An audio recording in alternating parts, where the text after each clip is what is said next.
Welcome to Deckbuilding Tutor, where we analyze a commander and find the best cards for it. My name is Nick, and I am your guide for today. This tutorial is about Arna Kennerud's Skycaptain. Arna is my favorite card from Modern Horizons 3, and undoubtedly one of the best commanders of date. I like this card so much, I created a custom card for it. Some of you League of Legends players might recognize this character. Arna is a 5 mana value commander that doubles counters on your creatures and copy auras or equipment attached to them whenever those creatures attack. To top it all off, Arna has flying, lifelink, and ward. Discard a card. It has built-in evasion, life gain, and protection as a bonus. There are three approaches to this commander: +1/+1 counters, equipment, or auras. For this build, I want to focus on making it an Enchantress deck. There's a lot of auras with triggered abilities such as ETBs and combat damage that we could trigger repeatedly with Arna for a lot of value. This deck wants to play creatures starting on turn 1 or 2, then attach auras on turns 3 to 4. Play Arna at 5 mana, then immediately start attacking with our buffed creature and copying attached permanents. We want to protect our buffed creatures with the colors of white and blue. This deck aims to win through combat or by dealing commander damage, and this commander can gain so much power on the board. Or we can just win with Bola's Citadel, using the ungodly amount of health we get from lifelink effects. This deck has a low average mana value curve around 2.5, so we can just keep playing cards on the top of our library without worry. We can also use our card draw effects to filter the top card of the library whenever we hit a land. Finally, if an opponent plays a Wrath spell, we can sacrifice our permanents and all the copies to make our opponents lose 10 life. Before we talk about the cards you can include for this commander, do know that I can't include all of the cards in this video to the final deck, but you can add cards you find interesting into your own build. We will also have a deck analysis at the end of this video to help guide you in deck building. Alright, let's start with copying auras and equipment. We want to create a unique Voltron build. Let's start with the cards that work well specifically with Arna. The most degenerate shit you can do: repeatable removal. Twisted Embrace, Faith Unbroken, Chains of Custody are auras that act as removal when they enter the battlefield.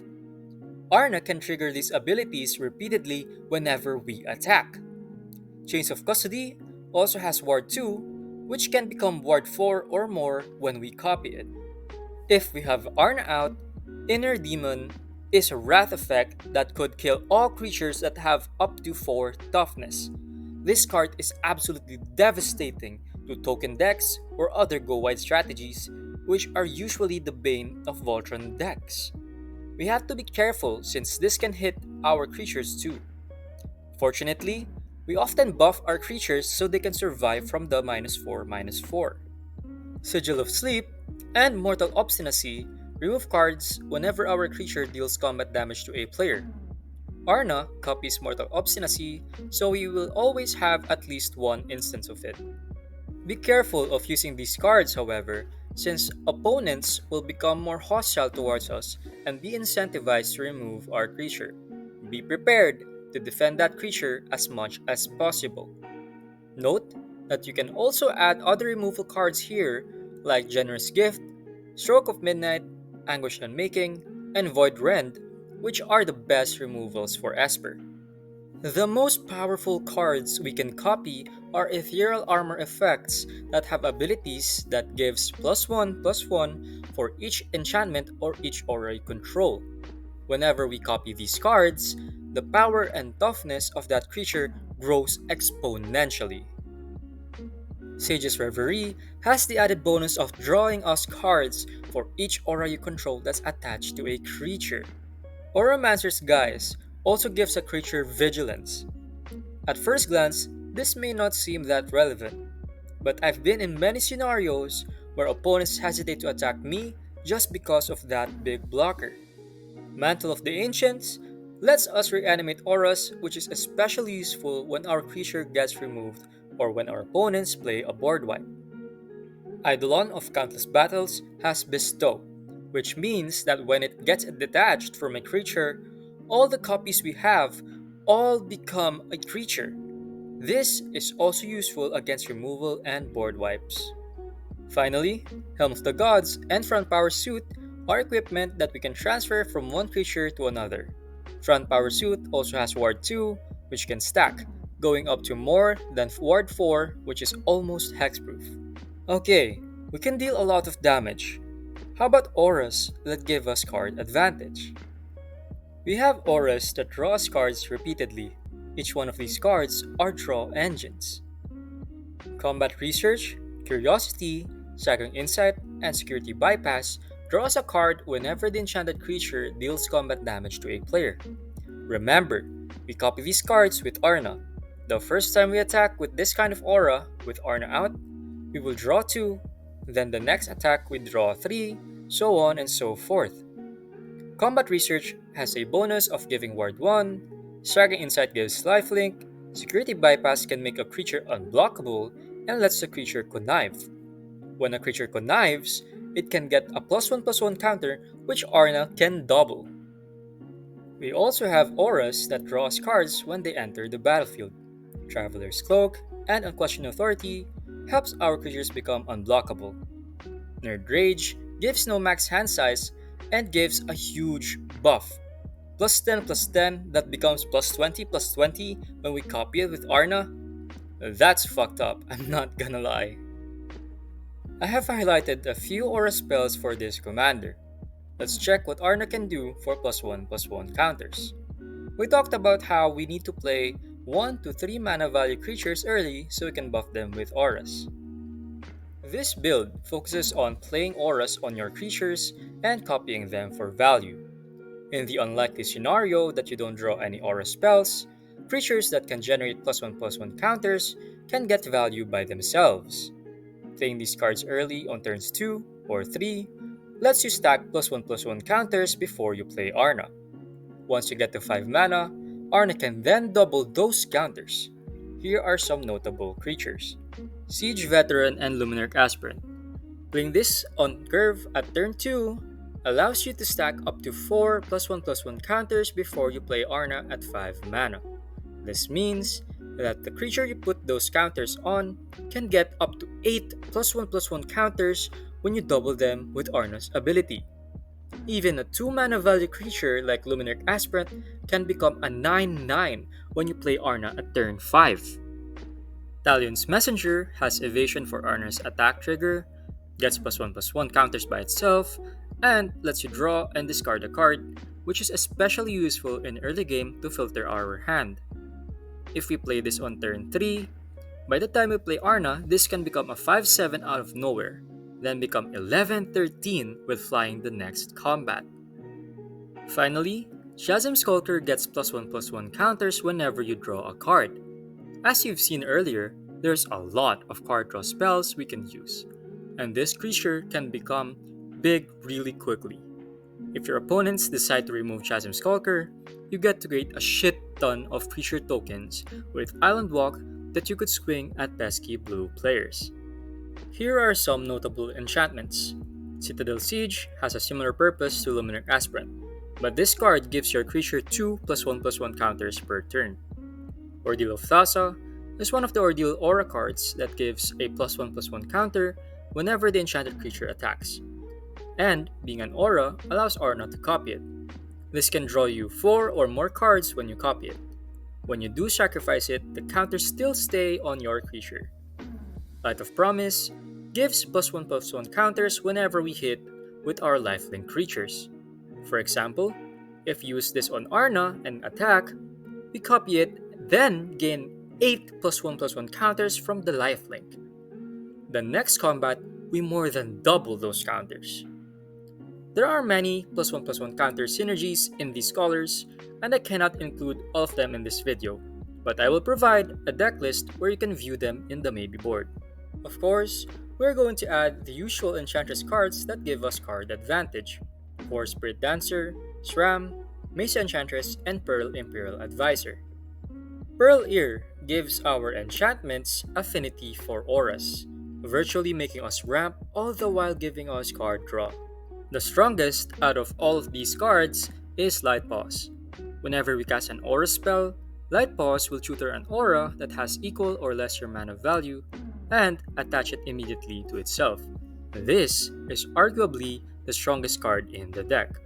Keep in mind that you have to memorize the auras in your deck so you always know which cards to tutor depending on the situation.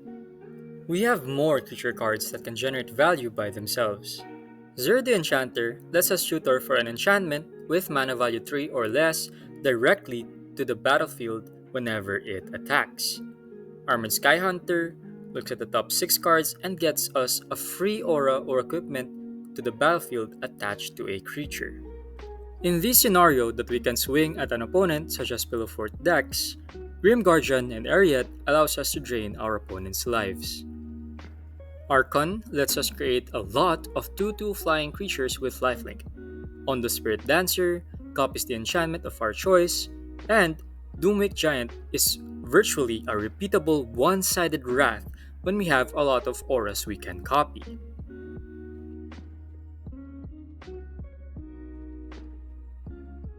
Now, as you can tell, Arna and the creatures you enchant are a huge magnet for removal. My playgroup in particular runs a lot of removal spells. We need as much protection for a build like this. We can play these cards at 1 or 2 mana before we play Arna or our other creatures, so we don't have to worry about single target removal. Jirina can give humans hexproof and indestructible when we sacrifice it. Arna and many creatures in this deck are humans. Mother of Runes, Skrelv, and Pippin can give protection or hexproof. Pippin, most especially, can make a creature unblockable. Finally, Spellskite can redirect targeted removal to itself. We also have auras and equipment that protect our creatures. In the scenario that opponents resort to using a board wipe, Curator's Ward can draw us 2 or more cards. Lastly, auras with totem armor can also help our creature survive a board wipe. Depending on your playgroup, you can swap out these cards for counter spells. If your playgroup plays even more removal, you have the option to run creatures that have built-in protection, so you wouldn't have to worry about targeted removal. If you really want to have a faster tempo, you can include these 1-mana unblockable creatures that can trigger Arna's ability easily. You can immediately enchant one of these cards at turn 2. As mentioned earlier, Enchantress decks are susceptible to interaction. In the worst case scenario that we were not able to protect our board from removals or board wipes, we have cards that help us reanimate cards from the graveyard. Unfinished Business reanimates a creature, and 2 aura or equipment attached to it. Bruna gets auras from your hand or graveyard whenever it attacks. In order to maximize Arna's ability, we really need to play creatures on turns 1 to 3 and buff them before we play Arna at 5 mana. That is why we need a good amount of low mana creatures. I recommend to have 20 creatures that cost 3 mana or lower, and 26 aura and equipment spells. For ramp, we can have a mix of mana rocks and creatures that reduce the cost of aura spells. Again, we need as much creatures as we can so we have targets to enchant. It is up to you to find out how many pieces of ramp is best, but I recommend having at least 10 cards.